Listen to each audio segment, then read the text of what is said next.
the first question I want to ask is where are the best places for me to focus my energies on if I want to dismantle this white supremacy framework?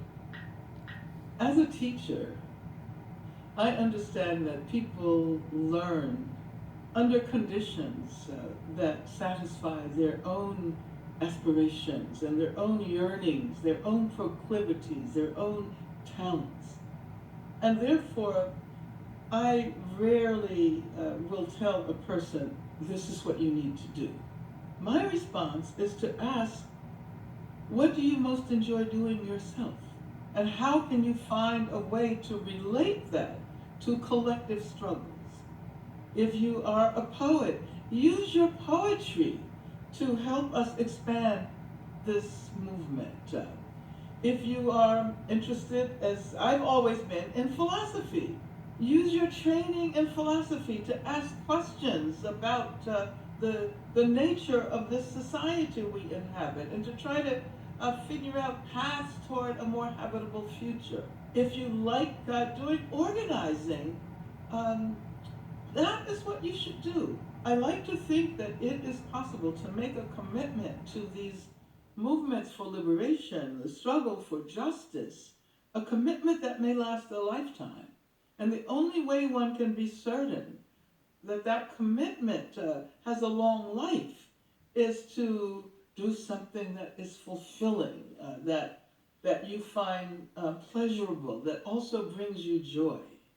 How can we imagine a future where racism will have been defeated, a future without war, a future in which the needs of every human being on the planet will be fulfilled, but also a future in which we respect the lives of non-human animals, a future in which our planet is safe from the poisonous chemicals that have polluted so much of the world. We imagine ourselves as existing with our yearnings, with our aspirations, on a long continuum that stretches back into the past and stretches forward into the future. I like to sometimes pause and ask myself, what might a black woman under conditions of slavery have hoped for 150 years ago, 200 years ago?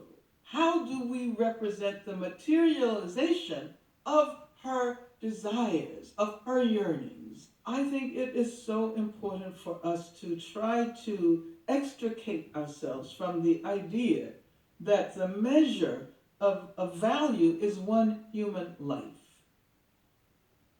And that if it is not achieved in our lifetimes, it is not important. If people who were enslaved held those ideas, they would not have struggled so much. They were struggling for us. They were struggling for the possibility of a new world.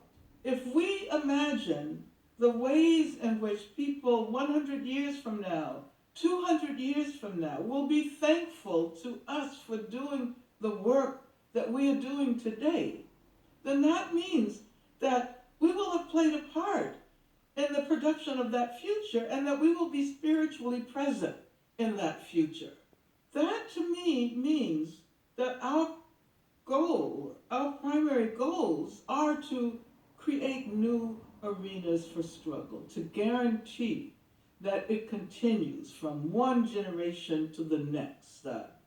And certainly during this era that is often referred to as the era of Black Lives Matter, we've once again witnessed the ways in which this desire, this collective desire for liberation can come forth and can animate not only black people and people of color, but white people as well. We should be excited that more people demonstrated in the summer of 2020 in response to the police murders of George Floyd and Breonna Taylor than ever before in the history of this country.